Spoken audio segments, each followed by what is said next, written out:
Sir BNS का sedation पे देख लीजिए, सेडेशन को आपने दोबारा ला लिया, लफ्ज सेडेशन इस्तेमाल नहीं किया आपने। 3 साल से 7 साल आपने सुप्रीम कोर्ट को अंडरटेकिंग दी थी कि प्रोविजन नहीं लाया जाएगा। तो चेयरमैन सर, यहां पर हिंदी के एक बहुत मशहूर कवि का वो शेर मुझे याद आ रहा है, मैथिली शरण गुप्त का, कि राज्य को यदि हम बना लेंगे भोग तो बनेगा वो प्रजा का रोग, फिर कहूं मैं क्यों ना उठकर हूं आज मेरा धर्म राजद्रोह। कार्ल मार्क्स ने कहा था sir, history repeats itself first as a tragedy, second as a farce. अब क्लॉज 195 1D देखिए, it criminalises the making of publication of false and misleading information jeopardising sovereignty integrity of India. Vague है, यानी जो कोई भी पत्रकार investigative journalism लिखेगा आप उसको इस्तेमाल कर लेंगे और जेल की सलाखों में उसको डालकर आप सड़ा देंगे।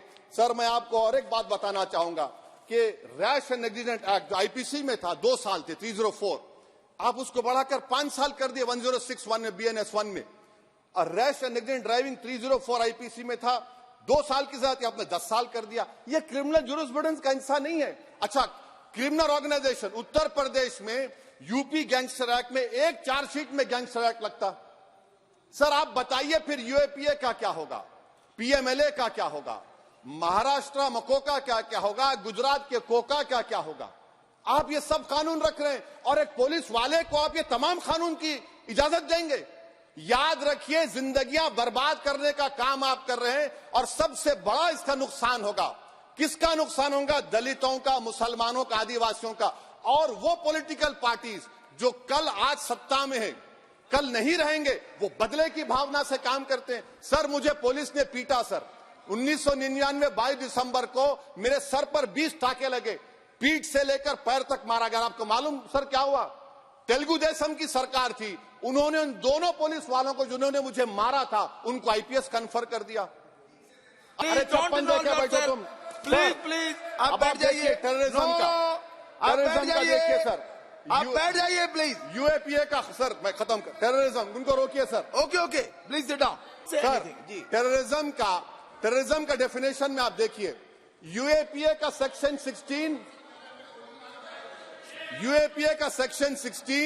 क्लॉज 113 में आ गया, यूएपीए का सेक्शन 15 क्लॉज 131 में आ गया। देख लेंगे उसको, देख लेंगे। यूएपीए का आपत्तिजनक अंश निकाल दिए जाएंगे। यूएपीए का क्लॉज 18 113 4 में आ गया, यूएपीए का क्लॉज 18 113 3 में आ गया, यूएपीए का क्लॉज 20 113 5 में आ गया, यूएपीए का सेक्शन 19 113 6 में आ गया। अरे भाई साहब फिर क्या बचा है? आप यूएपीए से, मकोका से, गुजरात कोका से, पीएमएलए सब ला लिए। तो स्पीकर सर, मैं अपनी बात को खत्म करने से पहले मैं उम्मीद कर रहा था कि मैंने वजीर दाखिला का एक स्टेटमेंट सुना था अमित शाह साहब का, कि जब गुजरात के होम मिनिस्टर थे तो उन पर जुल्म किया गया, उनको दबाया गया। मगर हम ये समझ रहे थे कि जिस शख्स पर नाइंसाफी हुई है, जो वो क्लेम कर रहे हैं, तो कम से कम वो दूसरों से नाइंसाफी तो नहीं करेंगे। आप क्या कर रहे हैं?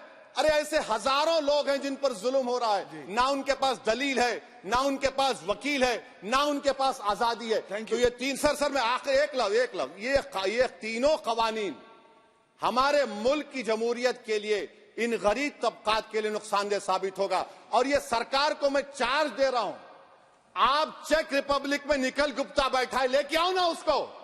कुलभूषण यादव पाकिस्तान में बैठा है, लेके आओ ना।